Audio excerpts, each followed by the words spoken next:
ನಮಸ್ಕಾರ ಸ್ನೇಹಿತರೆ. ಜನವರಿ 22ನೇ ತಾರೀಕು ಅಯೋಧ್ಯೆಯಲ್ಲಿ ರಾಮ ಮಂದಿರ ಓಪನ್ ಆಗ್ತಿರೋ ಸಮಯದಲ್ಲಿ ನಾನು ಬ್ಯಾಂಗ್ಳೂರಲ್ಲಿ ಕೂತ್ಕೊಂಡು ಲೈಫಲ್ಲಿ ಒಂದ್ಸಲ ಆದರೂ ಇಲ್ಲಿಗೆ ಹೋಗ್ಬೇಕಲ್ಲ ಅಂತ ಯೋಚನೆ ಮಾಡ್ತಾ ಇದ್ದೆ. ಆದರೆ ದೇವರು ಇಷ್ಟು ಬೇಗ ಅವಕಾಶ ಕೊಡ್ತಾರೆ ಅಂತ ನಾನು ಅನ್ಕೊಂಡಿರ್ಲಿಲ್ಲ. ಸಡನ್ ಆಗಿ ನನಗೆ ಕಾಶಿ ಯಾತ್ರೆಗೆ ಹೋಗೋ ಅವಕಾಶ ಬಂತು. ಮಿಸ್ ಮಾಡೋದು ಯಾಕೆ ಅಂತ ನಾನು, ಕಾವೇರಿ, ಅತ್ತೆ, ಮಾವ ಹೊರಟೇ ಬಿಟ್ವಿ. ಈಗ ಬ್ಯಾಂಗ್ಳೂರ್ ಏರ್ಪೋರ್ಟಿಗೆ ಬಂದು ತಲುಪಿದ್ದೀವಿ. ಬೇರೆ ಎಲ್ಲ ಟೂರಿಸ್ಟ್ಗಳು ಬಂದಿದ್ದಾರೆ, ಬೇರೆ ಬೇರೆ ಕಡೆಯಿಂದ ಬರೋರು. ಇಲ್ಲಿಂದ ನಮ್ಮ ಟೂರು ಆ್ಯಕ್ಚುಲಿ ಸ್ಟಾರ್ಟ್ ಆಗುತ್ತೆ. ನಮಸ್ಕಾರ ಸ್ನೇಹಿತರೆ, ನನ್ನ ಹೆಸರು ಸಾಯಿ ಕಿರಣ್ ಆ್ಯಂಡ್ ನೀವು ನೋಡ್ತಾ ಇದ್ದೀರಾ ಅನುಭವ ಅಫಿಷಿಯಲ್ ಯೂಟ್ಯೂಬ್ ಚಾನಲ್. ಇದು ಹೊಸ ದಿನ, ಹೊಸ ಆರಂಭ.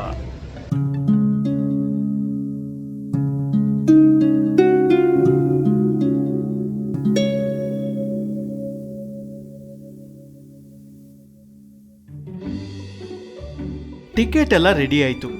ಫಸ್ಟ್ ಟೈಮ್ ಏರ್ಪೋರ್ಟ್ ಒಳಗೆ ಹೋಗ್ತಿದ್ದ ಖುಷಿಲಿ ಎಲ್ಲನೂ ವಿಡಿಯೋ ಮಾಡ್ತಿದ್ದೆ.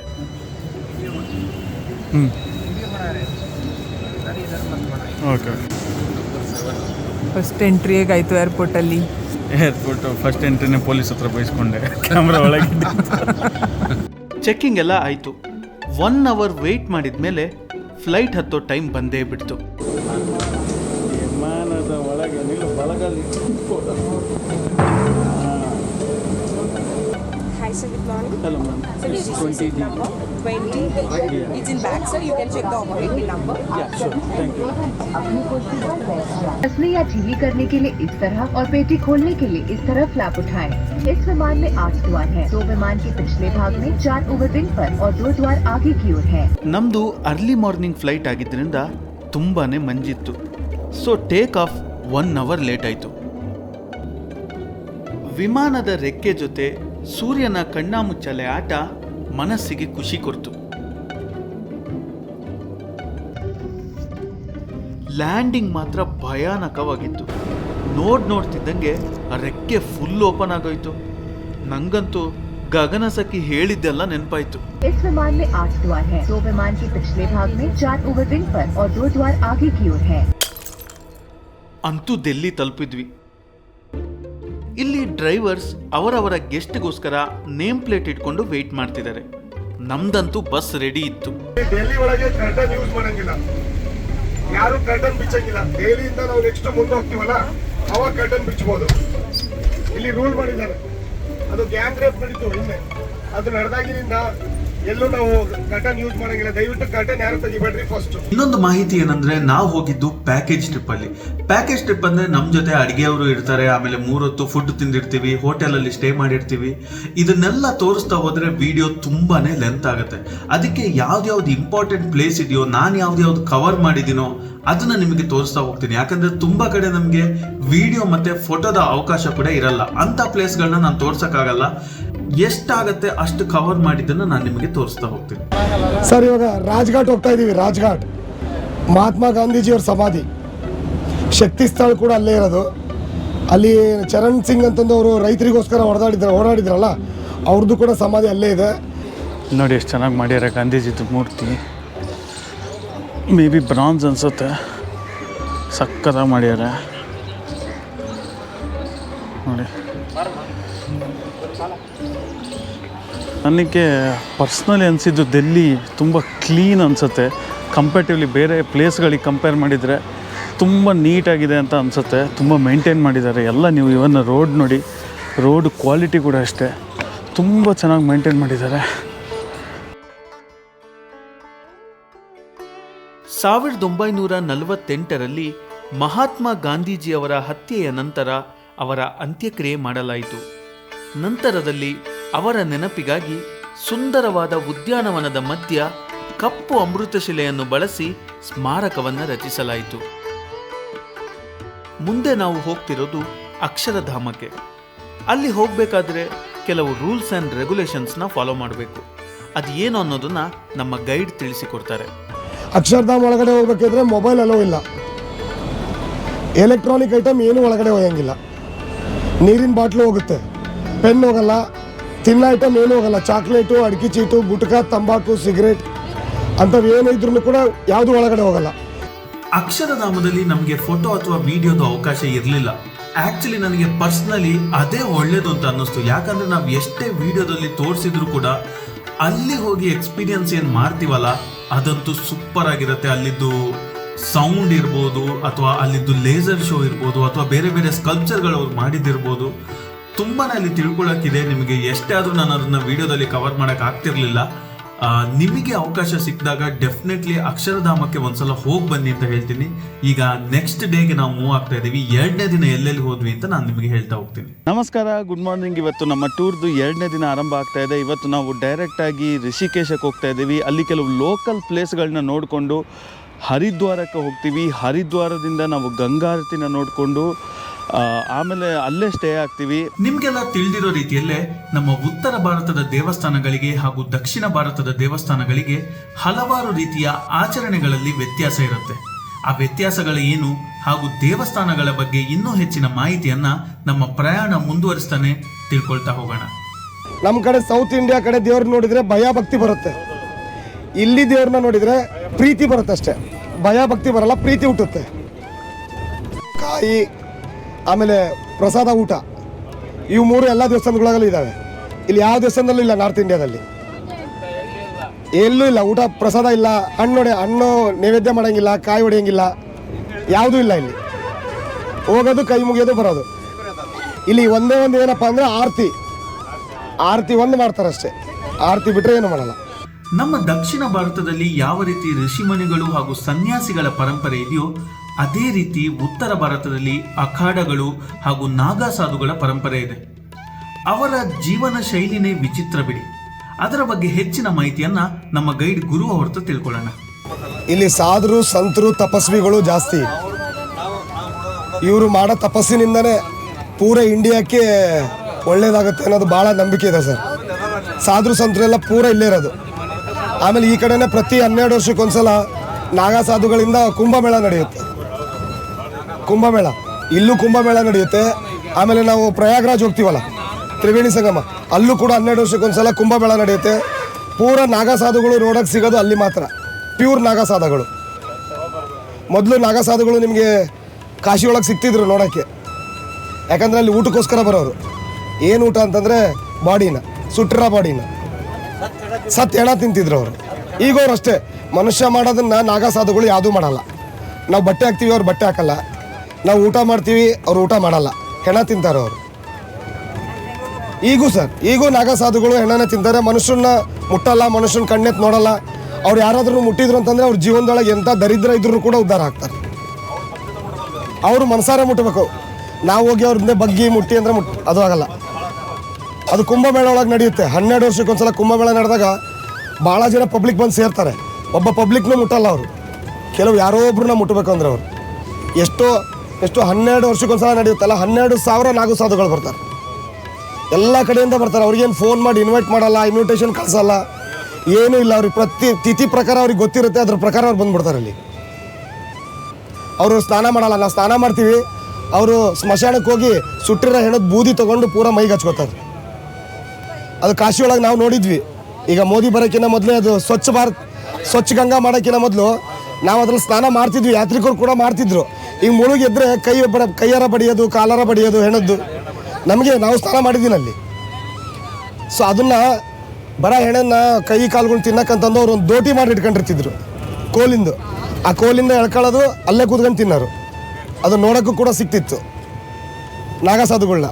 ಈಗ ಅದು ಗಂಗಾ ಕ್ಲೀನ್ ಆದಮೇಲೆ ಇವಾಗ ಎಲ್ಲೂ ಆ ಥರದ್ದು ಯಾರು ಅವರು ನೋಡೋಕ್ಕೆ ಸಿಗಲ್ಲ. ಆ ಥರದ್ದು ಇದನ್ನು ಕೂಡ ಕಾಶಿ ಒಳಗೆ ನಿಮ್ಗೆ ಆ ಥರ ಯಾವುದು ಹೆಣ ನೋಡೋಕ್ಕೆ ಸಿಗಲ್ಲ. ಬಟ್ ಒಂದೇ ಒಂದು ಇದೆ ಹೆಣ ಸುಡೋದು, ಹರಿಶ್ಚಂದ್ರ ಘಾಟ್ ಅಂತ. ಈ ಹರಿಶ್ಚಂದ್ರ ಘಾಟಿಗೂ ಕಾಶಿ ವಿಶ್ವನಾಥನಿಗೂ ಹಾಗೂ ನಾಗಾ ಸಾಧುಗಳಿಗೂ ಹಲವಾರು ದಶಕಗಳಿಂದ ಒಂದು ಅವಿನಾಭಾವ ಸಂಬಂಧ ಇದೆ. 24 ಗಂಟೆ ಹೆಣ ಸುಡ್ತಾರೆ ಕಾಶಿ ಒಳಗೆ. ಪ್ರತಿದಿನ 24 ಗಂಟೆ. ಇವತ್ತು ಕಾಶಿ ಒಳಗೆ ಯಾರನ್ನಾದ್ರೂ ಸುಡಬೇಕು ಅಂತಂದು ನೀವು ಹೋಗಿ ಅಲ್ಲಿ ಕ್ಯೂ ಹಚ್ಚಿದ್ರೆ 3 ದಿನ ಬೇಕು ಕ್ಯೂ ಸಿಗಕ್ಕೆ. ಪ್ರತಿದಿನ ರಾತ್ರಿ 12 ಗಂಟೆಗೆ ಯಾರು ಹೆಣ ಸುಡ್ತಾರಲ್ಲ, ಆ ಹೆಣದ ಬೂದಿ ಏನು ಬರುತ್ತಲ್ಲ, ಅಸ್ಥಿ ಎಲ್ಲ ಹೋದ್ಮೇಲೆ ಬೂದಿ ಬರುತ್ತಲ್ಲ, ಆ ಬೂದಿ ತಗೊಂಡು ಅಲ್ಲಿ ಇರ್ತಕ್ಕಂಥ ಕೆಲವು ನಾಗಾ ಸಾಧುಗಳು ಅದನ್ನು ಬಟ್ಟೆ ಒಳಗೆ ಕಟ್ಕೊಂಡು, ಜರಡಿ ಹಿಡಿದು ಬಟ್ಟೆ ಒಳಗೆ ಕಟ್ಕೊಂಡು ಅದರಿಂದ ಅವನಿಗೆ ಕಾಶಿ ವಿಶ್ವನಾಥಿಗೆ ಭಸ್ಮಾರತಿ ಮಾಡ್ತಾರೆ ಬೆಳಗ್ಗೆ 2:30. ಅದನ್ನ ಯಾರು ನೋಡೋಂಗಿಲ್ಲ. ಅದು 2:30ಗೆ ಅದು ಆದಮೇಲೆ 4 ಗಂಟೆಗೆ ಮತ್ತು ನಾರ್ಮಲ್ ಪೂಜಾರಿಗಳು ಬಂದು ತೊಳೆದುಬಿಟ್ಟು ಮತ್ತೆ ಅದಕ್ಕೆ ಪೂಜೆ ಮಾಡ್ತಾರೆ. ಸ್ನಾನಗೀನ ಮಾಡಿಸಿ ಅಲಂಕಾರ ಮಾಡಿ ಮತ್ತೆ ಪೂಜೆ ಮಾಡ್ತಾರೆ.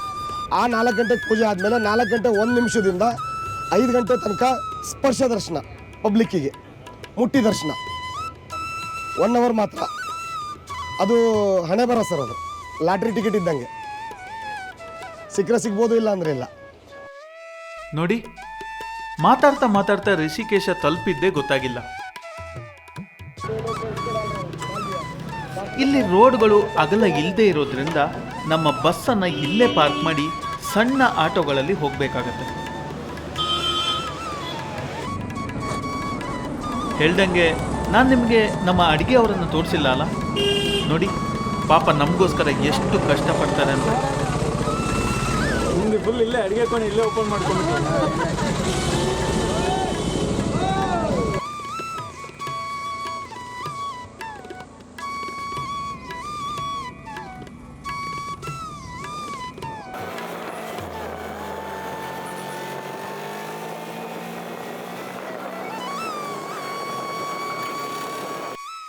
ಇಲ್ಲಿ ಮೊದಲಿಗೆ ರಾಧಾಕೃಷ್ಣ ಮಂದಿರಕ್ಕೆ ಬಂದ್ವಿ.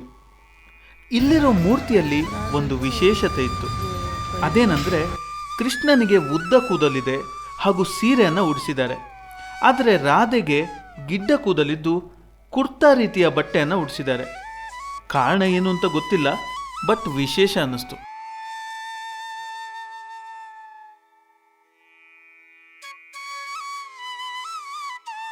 ನಾವೀಗ ನೋಡ್ತಿರೋದು ಸೀತಾರಾಮ್ ಧಾಮ್. ಇದು ಋಷಿಕೇಶ ಕ್ಷೇತ್ರದ ಅತಿ ದೊಡ್ಡ ದೇವಸ್ಥಾನ. ನಾವು ನಿಂತಿರುವ ಜಾಗದಿಂದ ಕೆಳಗೆ 17 ಅಂತಸ್ತುಗಳಿವೆ. ಕೆಳಗೆ ಹರಿತಾ ಇರೋದು ಗಂಗಾ ನದಿ. ಬನ್ನಿ ಋಷಿಕೇಶ ಕ್ಷೇತ್ರದ ಬಗ್ಗೆ ಸ್ವಲ್ಪ ಮಾಹಿತಿನ ತಿಳ್ಕೊಳ್ಳೋಣ. ये पूरा क्षेत्र देवभूमि क्षेत्र है, हरिद्वार से लेकर बद्रीनाथ तक को। यहाँ पर पहले देवता लोग निवास करते थे, बाद में साधु महात्मा लोग तपस्या करने के लिए आए, अभी टूरिस्ट लोग यहाँ पर घूमने आते हैं। तो घूमने के लिए, देखने के लिए यहाँ पर क्या है, 4 धाम, पंचप्रयाग, पंचबद्री, पंच केदार, ऋषिकेश, हरिद्वार, नीलकंठ और ऐसे अनेकों स्थान हैं जिन्हें लोग देखने आते हैं। ಎಲ್ಲ ಪರ್ವತಗಳು ಕಾಣ್ತಾ ಇದಾವಲ್ಲ, ಇದ್ರ ಹಿಂದ್ಗಡೆ ಹಿಮಾಲಯ ಸ್ಟಾರ್ಟ್ ಆಗುತ್ತೆ. ಹಿಮಾಲಯ ಸ್ವರ್ಗಕ್ಕೆ ಹೋಗೋ ದಾರಿ ಇದು. ಇಲ್ಲಿಂದ ನೆಕ್ಸ್ಟು ನಾವು ಕೇದಾರ್ನಾಥ್, ಬದ್ರಿನಾಥ್ ಎಲ್ಲ ಮುಗಿಸ್ಕೊಂಡಾದ್ಮೇಲೆ ಮಾನ ಅಂತ ಒಂದು ವಿಲೇಜ್ ಬರುತ್ತೆ. ಆ ಮಾನ ವಿಲೇಜ್ ಆದಮೇಲೆ ಮುಂದೆ ಒಂದು ಮಾನ ವಿಲೇಜಿಂದ ಒಳಗಡೆ ಹೋದ್ರೆ ಸ್ವರ್ಗಕ್ಕೆ ಹೋಗೋ ದಾರಿ ಇದೆ. ಅಲ್ಲಿ ಸರಸ್ವತಿ ನದಿ ಉಗಮ ಸ್ಥಾನ ಅಂತ ಹೇಳಿದ್ನಲ್ಲ ನಿಮಗೆ ನಾನು. ಆ ಸರಸ್ವತಿ ನದಿ ಉಗಮ ಸ್ಥಾನ ಮುಗಿದ ಮೇಲೆ ಇನ್ನು ಮುಂದ್ಗಡೆ ಹೋದರೆ ಸ್ವರ್ಗಕ್ಕೆ ಹೋಗೋ ದಾರಿ. ಇಲ್ಲಿ ಲಕ್ಷ್ಮಣ ತಪಸ್ ಮಾಡಿರೋ ಜಾಗ. ಇಲ್ಲಿಂದ 70 ಕಿಲೋಮೀಟರ್ ಮುಂದೆ ಹೋದರೆ ದೇವಪ್ರಯಾಗ ಅಂತ ಬರುತ್ತೆ, ಅಲ್ಲಿ ರಾಮ ತಪಸ್ ಮಾಡಿರೋ ಜಾಗ. ಈಗಲೇನು ಲಕ್ಷ್ಮಣ್ ಜೂಲ ಅಂತಿದೆ, ಸಸ್ಪೆನ್ಷನ್ ಬ್ರಿಡ್ಜ್ ಅದು ಇವಾಗಿರೋದು. ಅಂದರೆ ಆ ಸಸ್ಪೆನ್ಷನ್ ಬ್ರಿಡ್ಜ್ ಕೂಡ ತೆಗೆದಿದ್ದಾರೆ. ಅದನ್ನು ತೆಗೆದು ಗ್ಲಾಸ್ ಬ್ರಿಡ್ಜ್ ಮಾಡ್ತಾ ಇದ್ದಾರೆ ಈಗ. ಅದು ಬ್ರಿಡ್ಜು ಆಗೋಕ್ಕಿಂತ ಮೊದಲು ಅದನ್ನು ಸಹಾಯ ಮಾಡಿದ್ದು ರಾಮ. ಬಿಲ್ಲಿನ ಬಾಣ ಹೊಡೆದಿದ್ದ, ಬಿಲ್ಲಿಂದ ಹೊಡೆದಿದ್ದನ್ನು ಬಿಲ್ಲಿನಿಂದ ಅದನ್ನು ಸೇತುವೆ ರೆಡಿ ಮಾಡಿದ್ರು. ಬಟ್ ಅದು ಬಿಲ್ಲಿನ ಸೇತುವೆ ಇರಲಿಲ್ಲ, ಬಾಣದಿಂದ. ಅದು ಅವಾಗಿಂದ ಮತ್ತು ಇಲ್ಲ, ತ್ರೇತಾಯುಗದಿಂದ ಇಲ್ಲಿ ತನಕ ಇರಲಿಲ್ಲ. ಅದಾದಮೇಲೆ ಒಬ್ಬ ರಾಜ ಕಟ್ಸಿದ ಅದನ್ನು. ಯಾಕಂದರೆ ಇಲ್ಲಿಂದ ಹೋಗ್ಬೇಕು ಅಂತಂದರೆ ಒಂದು ಸಲ ಹೋದ್ರು ಅಂತಂದರೆ ಒಂದು 100 ಜನ ಹೋದರೆ ಒಂದು 5 ಜನ ಮಾತ್ರ ವಾಪಸ್ ಬರೋರು ಚಾರ್ಧಾಮ್ ಯಾತ್ರಾಕ್ಕೆ. ಯಾಕಂದರೆ ಅಷ್ಟು ಕಠಿಣ ಇತ್ತು ಅದು. ನೀರು ನದಿ ಎಲ್ಲ ದಾಟಿ ಹೋಗ್ಬೇಕಾಗಿತ್ತು. ಆಮೇಲೆ ಜಂಗಲ್ ಇರ್ತಿತ್ತು, ಹೋದ್ರೆ ವಾಪಸ್ ಬರೋದು ಕಡಿಮೆ ಇತ್ತು. 100 ಜನ ಹೋದರೆ ಒಂದು 5 ಜನ ವಾಪಸ್ ಬರ್ತಿದ್ರು. ಈ ಕ್ಷೇತ್ರದಲ್ಲಿ ಹೆಚ್ಚಿನ ಜನ ಮಾಡೋ ಉದ್ಯೋಗ ಅಂದರೆ ಅದು ಆಯುರ್ವೇದಿಕ್ ಗಿಡಮೂಲಿಕೆಗಳನ್ನು ಬೆಳೆಸೋದು. ಅದೇ ರೀತಿ ಇಲ್ಲಿ ಒರಿಜಿನಲ್ ರುದ್ರಾಕ್ಷಿಗಳು ಕೂಡ ಸಿಗತ್ತೆ. ಇಂಡಸ್ಟ್ರೀಸ್ ಇಲ್ಲ, ಮತ್ತು ಹೊಲ ವ್ಯವಸಾಯ ಯಾವುದೂ ಇಲ್ಲ. 95% ಹೊರಗಡೆಯಿಂದ ಬರುತ್ತೆ ಐಟಮ್ಗಳೆಲ್ಲ. ತಿನ್ನೋದು ಊಟದ್ದು ಎಲ್ಲದು ಪ್ರತಿಯೊಂದು ಹೊರಗಡೆಯಿಂದ ಬರುತ್ತೆ. ಇಲ್ಲೆಲ್ಲ ನ್ಯಾಚುರಲ್ ಆಗಿ ಬೆಳೆಯುತ್ತೆ. ನ್ಯಾಚುರಲ್ ಆಗಿ ಬೆಳೆಯೋದು ನಿಮ್ಗೆ ಹೇಳಿದ್ನಲ್ಲ, रुद्राक्षी आयुर्वेदिक मेडिसिन। तो आयुर्वेदिक मेडिसिन यहाँ पर कलेक्ट करते हैं, बनाते हैं और हिमालय हर्बल के नाम से हर जगह में यूज होता है। दूसरा जो वस्तु यहाँ पर प्राप्त होता है उसे कहते हैं रुद्राक्ष। तो रुद्राक्ष पेड़ का फल है, एक प्रकार का स्पिरिचुअल वस्तु भी है और दूसरा आयुर्वेदिक मेडिसिन भी है। तो स्पिरिचुअल वस्तु में लोग इसको माला के रूप में उपयोग करते हैं, जप करने के काम में लेते हैं, और आयुर्वेदिक मेडिसिन के रूप में इसको तांबे के पात्र में डुबोकर उसका जल पीते हैं। आयुर्वेद के अनुसार रुद्राक्ष को गले में माला के रूप में पहने या तांबे के पात्र में डुबोकर जल पिए, दोनों स्थितियों में रोग प्रतिरोधक क्षमता को बढ़ाता है। रुद्राक्षिನ ತಾಮ್ರದ ತಂಗೆ ಒಳಗೆ ಹಾಕೊಂಡು ನೆನೆ ಇಟ್ಟು ಬೆಳಿಗ್ಗೆ ಆ ನೀರು ಕುಡಿಯೋದ್ರಿಂದ ರೋಗ ನಿರೋಧಕ ಶಕ್ತಿ ಉತ್ಪತ್ತಿ ಆಗುತ್ತೆ. ಇವರು ಹೇಳುವ ಪ್ರಕಾರ ಹಲವು ರೀತಿಯ ರುದ್ರಾಕ್ಷಿಗಳಿವೆ. ಅದರಲ್ಲಿ ಏಕಮುಖಿ ರುದ್ರಾಕ್ಷಿ ಬಹಳ ವಿಶೇಷವಾಗಿದೆ. ಏಕಮುಖ ರುದ್ರಾಕ್ಷಿ ಅವ್ನು 3ನೇ ಕಣ್ಣು ಈಶ್ವರಂದು. ಹಾಗಾಗಿ ಅದು 12 ವರ್ಷಕ್ಕೆ ಒಂದ್ಸಲ ಒಂದು ಮರದಲ್ಲಿ ಒಂದೇ ಒಂದು ಬಿಡುತ್ತೆ. ಅದನ್ನು ಮಾರಕ್ಕೆ ಎಲ್ಲೂ ಸಿಗಲ್ಲ ನಿಮಗೆ. ಅದು ನಿಮಗೆ ದರ್ಶನಕ್ಕೋಸ್ಕರ ಇಲ್ಲಿ ಸಿಗುತ್ತೆ. ಅದನ್ನು ಮುಟ್ಟಿ 3 ಸಲ ಓಂ ನಮಃ ಶಿವ ಹೇಳಿ ನೀವೇನೇ ತಪ್ಪು ಮಾಡಿದ್ರು ಕೂಡ ಸಾಕ್ಷಾತ್ ಈಶ್ವರನ ಹತ್ರ ನಾವು ತಪ್ಪು ಮಾಡಿದ್ವಪ್ಪ ಕ್ಷಮಿಸು ಅಂತ ಕೇಳ್ಕೊಂಡಂಗೆ ನಿಮಗೆ ಕ್ಷಮಿಸ್ತಾನೆ ಅಂತ ಹೇಳ್ತದೆ. ಏಕಮುಖಿ ರುದ್ರಾಕ್ಷಿನ ನೋಡಲೇಬೇಕು ಅಂತ ಅಲ್ಲೇ ಇದ್ದ ಉತ್ತರಾಖಂಡ್ ಗೌರ್ಮೆಂಟ್ ಎಕ್ಸಿಬಿಷನ್ ಸೆಂಟರ್ಗೆ ಹೋದ್ವಿ.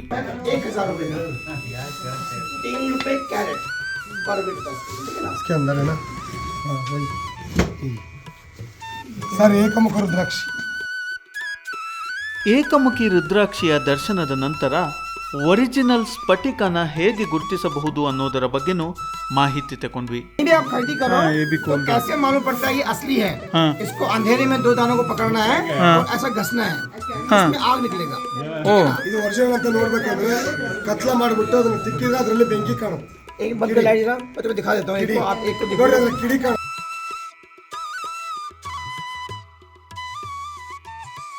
ಮುಂದೆ ರಿಷಿಕೇಶದಿಂದ ಹರಿದ್ವಾರದ ಕಡೆ ಹೊರಟ್ವಿ.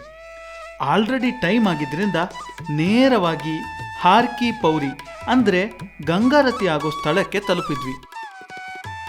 ನಾವು ಗಂಗಾರತಿ ಮಾಡ್ತೀವಿ ಅಂದರೆ ಹೂ ಮತ್ತು ದೀಪ ಇಲ್ಲೇ ಸಿಗತ್ತೆ.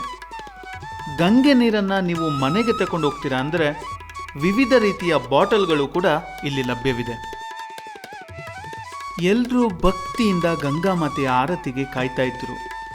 ಅಷ್ಟರಲ್ಲೇ ಗಂಗಾರತಿಯ ಪ್ರಕ್ರಿಯೆ ಆರಂಭವಾಯಿತು.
ಗಂಗಾರತಿ ನೋಡಿ ತುಂಬನೇ ಖುಷಿಯಾಯಿತು.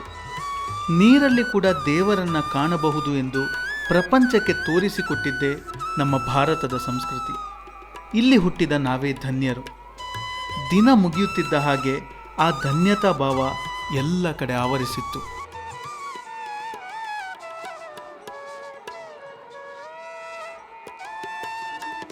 ಗಂಗಾರತಿಯೊಂದಿಗೆ ಈ ವಿಡಿಯೋನ ನಾನು ಇಲ್ಲಿಗೆ ಎಂಡ್ ಮಾಡ್ತಾ ಇದ್ದೀನಿ. ಈ ಗಂಗಾರತಿ ಆದಮೇಲೆ ನಾವು ಡೆಲ್ಲಿ ಕಡೆ ಪ್ರಯಾಣ ಬೆಳೆಸಿದ್ವಿ. ನಾಳೆ ಡೆಲ್ಲಿಯ ಲೋಕಲ್ ಸೈಟ್ ಸೀಯಿಂಗ್ನ ನಾವು ಮಾಡ್ತೀವಿ. ಅದನ್ನ ನಾನು ನೆಕ್ಸ್ಟ್ ವಿಡಿಯೋದಲ್ಲಿ ನಾನು ನಿಮಗೆ ತೋರಿಸ್ತೀನಿ.